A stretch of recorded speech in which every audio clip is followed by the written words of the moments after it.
Hi, I'm Eugene Delgaudio, President of Public Advocate, and I'm here to stop censorship.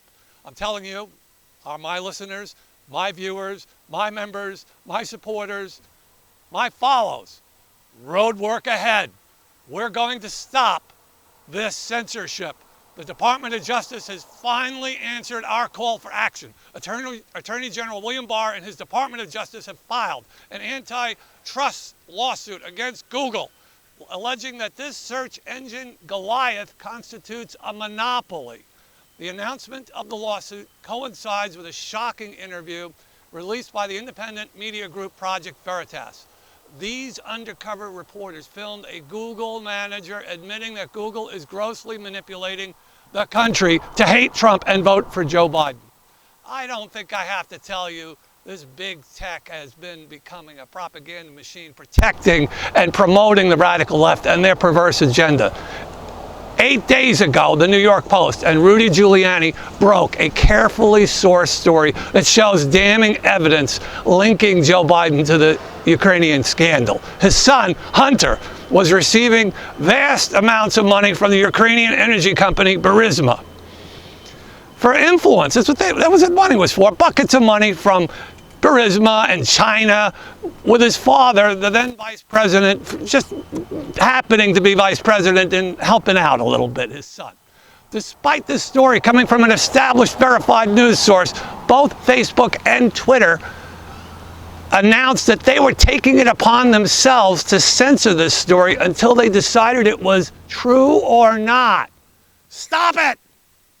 The Silicon Valley techies wanted to decide on behalf of the American people whether we should be allowed to read a news source. Facebook and Twitter have both long defended their place in the market by claiming they are merely a platform where news is published. Yet they regularly promote and praise the propaganda of the homosexual lobby and the radical left while interfering with the promotion of pro-family and conservative truth. Stop it, Twitter. Stop it, Facebook.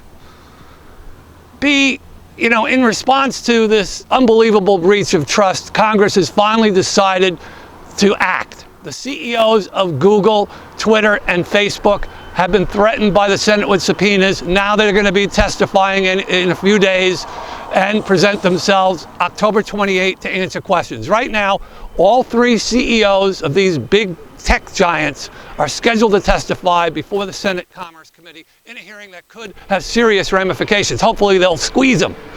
Google, Facebook, and Twitter have long practiced biased censorship of conservative speech on their supposedly neutral platforms. In the case of Twitter, Public Advocate plans to file our own legal complaint very shortly with the Federal Elections Commission. I have had a long history of familiarity with the Federal Elections Commission, filing a report of disclosures in 1975. So my lawyers are also equally experienced in federal disclosure law. Twitter has violated all these disclosure laws for the last several decades. So they are probably going to be liable for millions of dollars to the FEC. So thank you, senators, for holding the feet of these CEO tyrants to task. And keep up the heat out there.